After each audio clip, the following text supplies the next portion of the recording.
Hello friends, आज हम बात करेंगे विश्व भूगोल पे। तो आज का टॉपिक है हमारा विश्व भूगोल। इससे पहले हम भारतीय राज्य व्यवस्था के बारे में दो टॉपिक कर चुके हैं। उसमें हमने देखा कि भारतीय संविधान का विकास, इसके अलावा जो संविधान सभा की बैठकें हुई थी उसके बारे में हमने बात करी। और आज से हम जो स्टार्ट कर रहे हैं साथ में एक सब्जेक्ट और विश्व भूगोल को हम साथ में लेके चलेंगे। तो आज विश्व भूगोल की पहली क्लास, जैसे कि आप देख सकते हैं कि यहाँ पे बोर्ड पे कि विश्व भूगोल में हम पढ़ेंगे ब्रह्मांड के कौन कौन सी चीज़ें आती हैं। इसके अलावा इसकी अवधारणाएं देखेंगे और साथ में देखेंगे कि सौर मंडल जो है, इसमें जो ग्रह है हमारी, उनकी क्या स्थिति है। तो इन चीज़ों को हम समझेंगे इन चित्रों के माध्यम से, और साथ में हम इन अवधारणाओं को भी समझेंगे। तो सबसे पहले हम बात करते हैं यहाँ पे कि जो ब्रह्मांड है, इसमें हमारे एक तो ग्रह आ जाते हैं। ग्रह आ जाते हैं इसके अंदर, और ग्रह में हमारी एक पृथ्वी ग्रह, जो हम नीला ग्रह के नाम से भी जानते हैं जिसको, तो इसको भी हम देखेंगे आगे। और साथ में ब्रह्मांड में उपग्रह, और इसके अलावा सौरमंडल, तारे और आकाशगंगा, ये सारी ही चीज़ें हमारी क्या है, इस ब्रह्मांड का हिस्सा है। इस ब्रह्मांड में इन सब चीज़ों का अध्ययन हम करते हैं। जैसे कि इसमें ग्रहों का अध्ययन किया जाता है, इसके अलावा उपग्रहों का अध्ययन किया जाता है, साथ में सौरमंडल जो है इसके अंतर्गत ही आते हैं, और तारे हो गए, इसके अलावा आकाशगंगा होगी। तो इन सब चीज़ों को देखेंगे आगे हम। तो पहली अवधारणा जो हमारे इस ब्रह्मांड के बारे में है, तो उसमें आती है जियोसेंट्रिक या भूकेंद्रीय सिद्धांत, इसको बोला जाता है। तो जियोसेंट्रिक या भूकेंद्रीय सिद्धांत जो है, इसके सिद्धांत के जो प्रतिपादक हैं उनका नाम है क्लोडियम टाल्मी। तो क्लोडियम टाल्मी के द्वारा ये जियोसेंट्रिक या भूकेंद्रीय सिद्धांत दिया गया। तो जैसा कि आप देख सकते हैं यहाँ पे, जियो का मतलब होता है कि पृथ्वी को जियो बोला जाता है, या जियोड आकार का भी बोला जाता है। तो इसी से बना हुआ है ये। तो जियोसेंट्रिक का मतलब होता है जिसमें हम क्या करते हैं, पृथ्वी को केंद्र बिंदु माना जाता है इसमें। तो इसको हम इस चित्र के माध्यम से समझेंगे यहाँ पे कि इसमें क्या, इस सिद्धांत के जो प्रतिपादक है टाल्मी, और उनके द्वारा क्या कहा गया। तो टाल्मी का ये मानना था जो पृथ्वी है इस ब्रह्मांड के केंद्र में है। जैसे कि आप देख सकते हैं बीच में छोटा जो हमने गोला बनाया है यहाँ पे, ये हमारी पृथ्वी है। और इनका कहना था कि जो पृथ्वी है ये केंद्र बिंदु है इस ब्रह्मांड का, और ये ब्रह्मांड जो है इसके चारों तरफ क्या है, ब्रह्मांड है। तो क्या केंद्र बिंदु इन्होंने किसको ले लिया था, पृथ्वी को ले लिया था। और उनका मानना था जो पृथ्वी है वो केंद्र बिंदु है इस ब्रह्मांड का, और ब्रह्मांड इसके चारों ओर फैला हुआ है।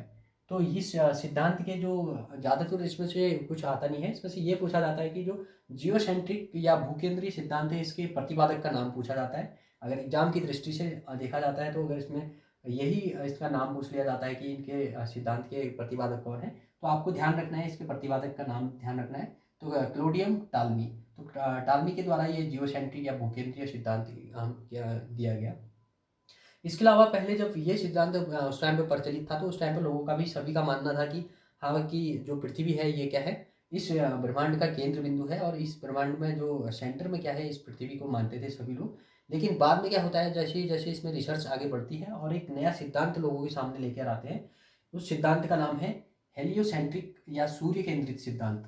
हेलियोसेंट्रिक मतलब हेलियो मतलब होता है सूर्य को बोला जाता है। तो हेलियोसेंट्रिक या सूर्य केंद्रित सिद्धांत के प्रतिपादक कौन है, निकोलस कॉपरनिकस। तो कॉपरनिकस के द्वारा ये सिद्धांत दिया गया।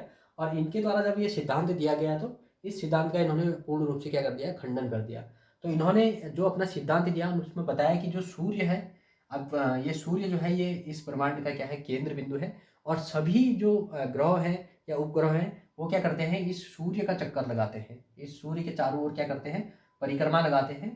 तो ये सिद्धांत जो है कॉपरनिकस के द्वारा दिया गया। और इन्होंने क्या कहा है, सूर्य जो है इस ब्रह्मांड का केंद्र बिंदु है, और ये ब्रह्मांड जो है इस सूर्य के चारों ओर फैला हुआ है। तो इन्होंने ये सिद्धांत का प्रतिपादन किया कॉपरनिकस ने, और इसको बोला जाता है हेलियोसेंट्रिक या सूर्य केंद्रित सिद्धांत।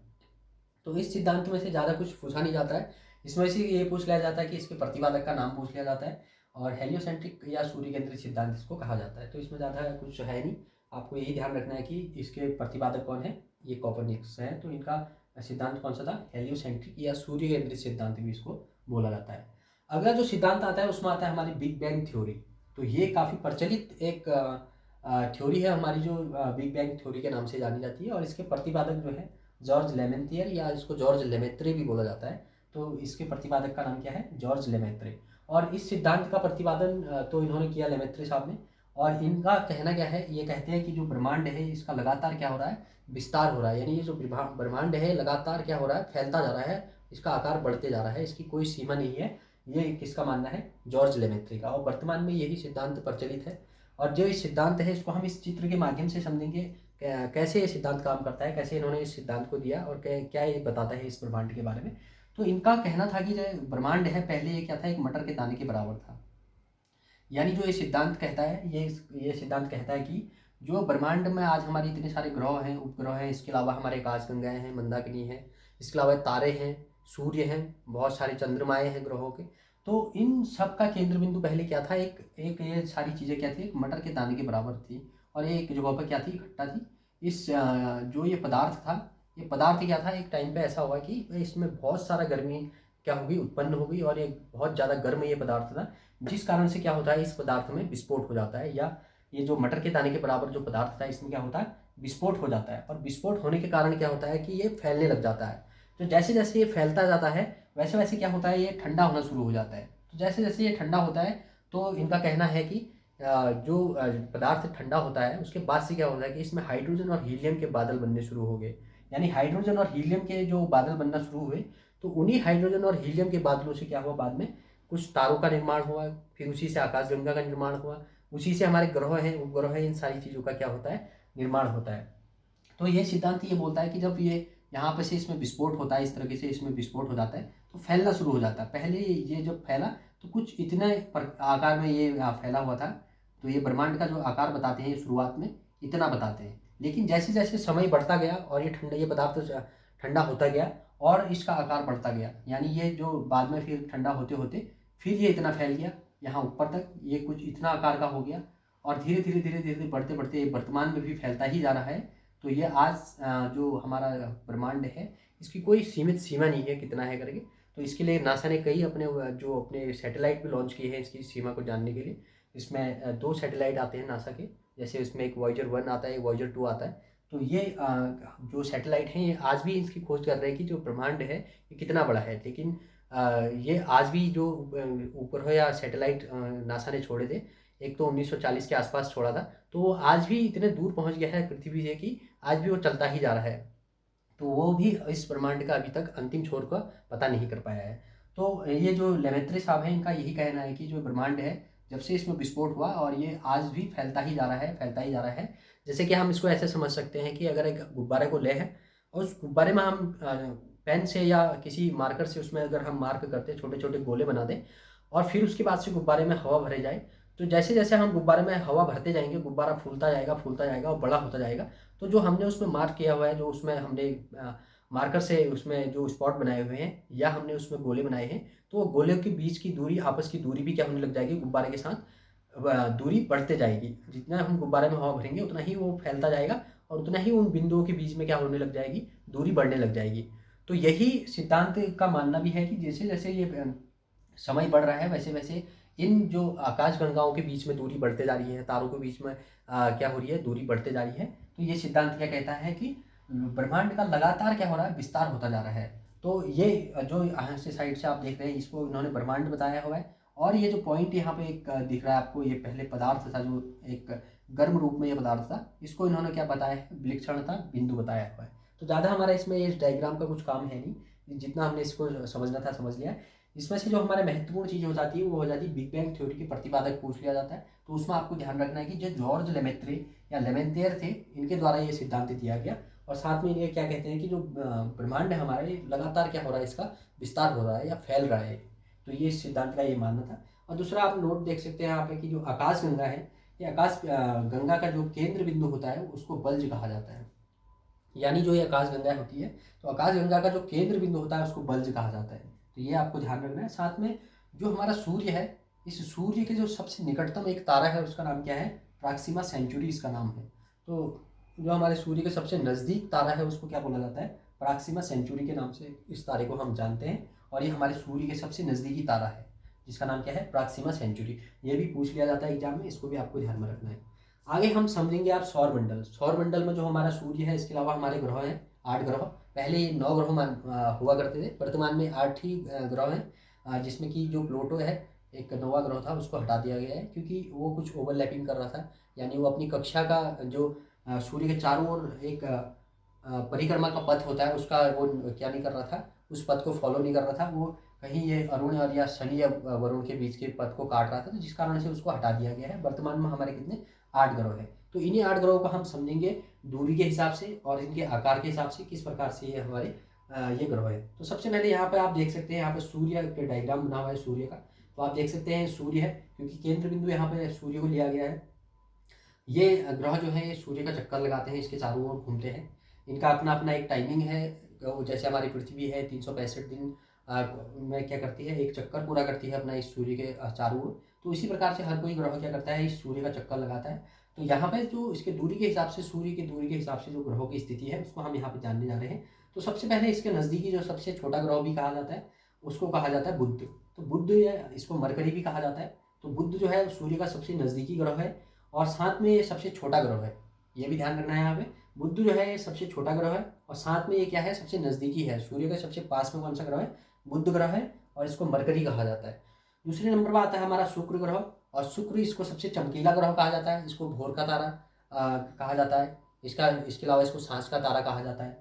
इसके अलावा इसको पृथ्वी की बहन कहा जाता है। तो ये भी आपको ध्यान रखना है। जो शुक्र है इसको वीनस कहा जाता है और ये सबसे चमकीला ग्रह है और सूर्य से दूरी के क्रम में दूसरे नंबर पर आता है। और तीसरे नंबर का हमारा जो ग्रह है उसका नाम है पृथ्वी। इसको हम सभी जानते हैं, इसको नीला ग्रह के नाम से जाना जाता है, क्योंकि इसमें एकमात्र ऐसा ग्रह है जिसमें जीवन उपलब्ध है या इस पर पानी उपलब्ध है। और इसके क्या क्या कहते हैं, इसको इसी कारण से क्या कहा जाता है, नीला ग्रह के नाम से इसको जाना जाता है। इसको इंग्लिश में अर्थ कहा जाता है। तो और ये तीसरे नंबर का ग्रह है हमारे सूर्य की दूरी के हिसाब से। पहला बुध आ जाता है, फिर शुक्र आ जाता है, उसके बाद आता है हमारा पृथ्वी। तो तीसरे नंबर का ग्रह कौन सा है, हमारा पृथ्वी है। तो पृथ्वी के जो बाद से आता है उसका नाम है मंगल। तो मंगल आता है, इसको मार्स कहा जाता है और इसको लाल ग्रह के नाम से भी जाना जाता है। तो लाल ग्रह के नाम से भी जाना जाता है और इसके जो लाल ग्रह होने का कारण है, इस पर हमें कुछ आयरन ऑक्साइड की उपलब्धता यहाँ मिलती है, जिस कारण से इसको लाल ग्रह के नाम से जाना जाता है और इसको मार्स कहा जाता है। और साथ में आप देख सकते हैं कि जो ये चार ग्रह है क्रम में, पहला बुध आ जाता है सूर्य के फर्स्ट, जो सूर्य सबसे नज़दीकी है। दूसरा आता है शुक्र, तीसरा आता है पृथ्वी और चौथे नंबर पर आता है हमारा मंगल। तो क्रम के हिसाब से ये आप देख सकते हैं इन ग्रहों को। आप इस डायग्राम को बनाएंगे और साथ में जो आप देख रहे होंगे इसके बीच में एक डॉट डॉट डॉट डॉट से यहाँ हमने छोटे छोटे गोले बनाए हैं। तो इसको बोलते हैं क्षुद्र ग्रह या इसको एस्ट्रॉइड बेल्ट बोला जाता है। तो ये एस्ट्रॉइड बेल्ट भी हमारे मंगल और बृहस्पति के बीच में पड़ती है, जिसको हम क्या कहते हैं, एस्ट्रॉइड बेल्ट बोलते हैं। ये इन ग्रहों या उपग्रह जो भी है इनका टूटा हुआ ही भाग है, जो एक बेल्ट टाइप में बन गई है इन दोनों ग्रहों के बीच में। तो ये कहाँ पाई जाती है, मंगल और बृहस्पति के बीच में पाई जाती है, जिसको हम क्या बोल रहे हैं, क्षुद्र ग्रह, या इसके अलावा इसको एस्ट्रॉइड बेल्ट बोला जाता है। तो ये किन दोनों के बीच में है, ये मंगल और बृहस्पति के बीच में ये बेल्ट बनी हुई है और इसको क्या बोला जाता है, एस्ट्रॉइड बेल्ट बोला जाता है। अगला ग्रह जो आता है हमारा पाँचवें नंबर पर, वो है बृहस्पति। और ये बृहस्पति जो है ये हमारे सौरमंडल का सबसे क्या है, बड़ा ग्रह है इन 8 ग्रहों में।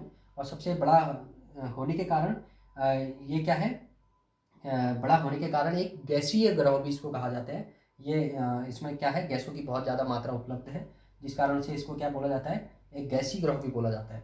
तो इसमें क्या है, बृहस्पति हमारा सौरमंडल का सबसे बड़ा ग्रह है और साथ में इसको जुपिटर बोला जाता है। तो बृहस्पति को जुपिटर बोला जाता है और ये हमारे सौरमंडल का सबसे बड़ा ग्रह है। और इसका सूर्य से क्रम के अनुसार कौन से नंबर पर आता है, 5वें नंबर पर ये ग्रह आता है। तो 5वें नंबर पर यहाँ पर आता है, इसमें यहाँ पर लिख भी देते हैं, जैसे कि ये 5वें नंबर पर आता है। और ये हमारे कौन से, ये 1 हो गया, ये 2 हो गया और यहाँ पे 3 हो गया, ये 4 हो गया और ये 5 हो गया। अगला जो हमारा छठे नंबर पर आता है उसको बोलते हैं शनि।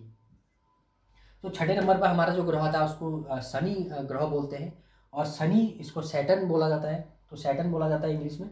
और शनि हमारे बृहस्पति के बाद से अपना छठे नंबर पर आता है। तो छठे नंबर पर कौन सा आता है, शनि आता है, और जिसको हम सैटर्न बोलते हैं। आगे हमारा जो 7वें नंबर पर जो ग्रह आता है उसको अरुण बोला जाता है, अरुण। तो अरुण इसको यूरेनस भी बोला जाता है इंग्लिश में। तो अरुण हमारे कौन से नंबर का ग्रह है, सूर्य से क्रम के हिसाब से 7वें नंबर का ग्रह है। अगला जो लास्ट 8वां ग्रह आता है उसको बोलते हैं वरुण। अरुण और वरुण, वरुण कौन से नंबर का, 8वें नंबर का ग्रह हो जाता है हमारा वरुण, और जिसको हम नेपच्यून बोलते हैं इंग्लिश में। तो ये हमारे 8 ग्रह हैं क्रम के हिसाब से, सूर्य से दूरी के हिसाब से। और आगे इनके बारे में कुछ और महत्वपूर्ण बातें हैं जिनको हम समझेंगे यहाँ पे। जैसे कि आप देख सकते हैं, तो ये 4 ग्रह हैं, नंबर 1 बुध, शुक्र, पृथ्वी, इसके अलावा मंगल। तो इन चारों ग्रहों को मिला के क्या बोला जाता है, इनको आंतरिक ग्रह या पार्थिव ग्रहों के नाम से भी जाने जाते हैं। जैसे कि इसको, इन चारों ग्रहों को, बुध, शुक्र और पृथ्वी और मंगल, इन 4 ग्रहों को क्या बोलते हैं, आंतरिक ग्रह या पार्थिव ग्रह के नाम से इसको जाना जाता है। अब आंतरिक या पार्थिव ग्रह इनको क्यों बोला जाता है, क्योंकि ये जो है ये एस्ट्रॉइड बेल्ट से इधर है। एक तो ये ध्यान में रखना है, एस्ट्रॉइड बेल्ट से इधर है और सूर्य के सबसे नज़दीकी ग्रह है। क्रम से बुध आता है पहले, फिर शुक्र आता है, फिर पृथ्वी आता है, फिर मंगल आता है। और दूसरी इनकी एक विशेषता, बड़ी महत्वपूर्ण विशेषता है इनकी, कि इनको जो भी ये चट्टानें हैं, मतलब ये चट्टानों इनमें क्या पाई जाती है, चट्टानें पाई जाती है इन चारों ग्रहों में। इनमें चट्टानें पाई जाने के कारण ही इनको आंतरिक या पार्थिव ग्रह बोलते हैं, या इनको इनर या टेरेस्ट्रियल भी इसको बोला जाता है। इनर या टेरेस्ट्रियल प्लेनेट इसको बोला जाता है इन चारों ग्रहों को, या आंतरिक या पार्थिव ग्रहों के नाम से भी जाना जाता है। तो यहाँ पर क्वेश्चन बन जाता है कि आंतरिक ग्रह कौन कौन से हैं, उनके नाम बताइए। तो ये भी प्रश्न बन जाता है, इसको भी ध्यान में रखना है। या इसमें ये भी आ सकता है कि इन जो आंतरिक ग्रह होते हैं उनकी क्या विशेषता होती है। तो जो आंतरिक ग्रह होते हैं उनमें चट्टानें पाई जाती है, ये भी आपको ध्यान रखना है। इसके बाद से जो आंतरिक ग्रहों के बाद से एस्ट्रॉयड बेल्ट आ जाती है। उसके बाद जो चार ग्रह और हमारे उसके एस्ट्रॉयड बेल्ट के उधर आते हैं, तो एस्ट्रॉयड बेल्ट के राइट में जो आते हैं उसमें हमारा आता है बृहस्पति, शनि, अरुण और वरुण। ये चार ग्रह आते हैं। इन चारों ग्रहों को मिला के क्या बोला जाता है, बाह्य ग्रह। तो इनको बाह्य ग्रह बोला जाता है। किनको, बृहस्पति हो गया, इसके अलावा शनि हो गया, अरुण हो गया, वरुण हो गया। यानी बृहस्पति हो गया, शनि, अरुण, वरुण, ये चारों ग्रहों को क्या बोला जाता है, बाह्य ग्रह बोला जाता है। जैसे इन चारों को आंतरिक बोला जा रहा है, इनको क्या बोला जा रहा है, बाह्य ग्रह बोला जा रहा है। अब इनको बाह्य ग्रह बोला गया है। इनके अलावा इसकी कुछ और भी विशेषताएं हैं इन चारों ग्रहों की, जैसे कि बृहस्पति और शनि को मिलाकर इनको क्या बोला जाता है, गैस जाइंट्स। यानी गैस जाइंट्स इनको बोला जाता है बृहस्पति और शनि को, क्योंकि यहाँ पे गैसों की बहुत ज़्यादा मात्रा उपलब्ध है और इनके चारों तरफ एक गैसों का क्या है, जैसे हमारे पृथ्वी के चारों ओर एक वायुमंडल बना हुआ है, ऑक्सीजन हो गया, नाइट्रोजन हो गया, बहुत सारी गैसें हैं। तो इसी प्रकार से यहाँ भी बहुत सारी गैसें हैं और गैसों के बादल यहाँ पर बहुत बड़े बड़े बादल देखने को मिलते हैं। और उन बादलों में क्या होता है, उभार होता है कि दिन प्रतिदिन उनमें जिस प्रकार से हमारे यहाँ पे कभी सुनामी आ जाती है, तो उसी प्रकार से यहाँ पे क्या देखा जाता है, इन गैसों का क्या देखा जाता है, बहुत बड़ा बवंडर देखा जाता है इन दोनों ग्रहों पर, बृहस्पति और शनि पे, जिस कारण से इनको क्या बोला जाता है, गैस जाइंट्स बोला जाता है। तो गैस जाइंट्स बोला जाता है इन दोनों ग्रहों को। साथ में हमारा जो अरुण और वरुण है, इनको बोला जाता है आइस जाइंट्स। तो आइस जाइंट्स इन दो ग्रहों को बोला जाता है, अरुण और वरुण को। अब इसको आइस जाइंट्स क्यों बोला जाता है, क्योंकि ये जो अरुण और वरुण ग्रह हैं, एक तो इनको जो सूर्य से है काफ़ी दूर है, तो सूर्य का प्रकाश यहाँ पे बहुत कम मात्रा में इनको मिल पाता है, और जिस कारण से सूर्य के प्रकाश की दूरी बहुत ज़्यादा बढ़ जाती है। और जब दूरी बढ़ जाएगी तो उसमें क्या हो जाएगा, तापमान की कमी हो जाती है, जिस कारण से ये क्या है, काफ़ी ठंडे ग्रह हैं। तो जिस कारण से इनको क्या बोला जा रहा है, आइस जाइंट्स बोला जा रहा है। तो यहाँ पे क्या हो गया है, ज़्यादा ठंडे होने के कारण इनको क्या बोला जा रहा है, आइस जाइंट्स बोला जा रहा है। तो ये इन ग्रहों की विशेषता है। और साथ में हमने यहाँ पे देखा ब्रह्मांड देखा, इसकी अवधारणाएं देखी। इसके अलावा हमने देखा कि सौरमंडल में जो ग्रह है उनकी स्थिति देखी। आगे हम इनके आकार पे बात करेंगे, सबसे बड़ा ग्रह कौन सा है। इसके अलावा हम क्रम से इनको सबको पढ़ेंगे, जैसे यहाँ पे सूर्य को पढ़ेंगे, इसके अलावा बुध, शुक्र, पृथ्वी, मंगल, बृहस्पति, शनि, अरुण, वरुण, इन सभी को हम आगे एक एक करके देखेंगे। और इनके आकार के बारे में भी हम आगे जानेंगे कि इनके आकार की क्या स्थिति है, क्या इनकी विशेषताएँ हैं। तो इन सभी चीज़ों को हम आगे समझेंगे। आज के लिए इतना ही। Thank you so much.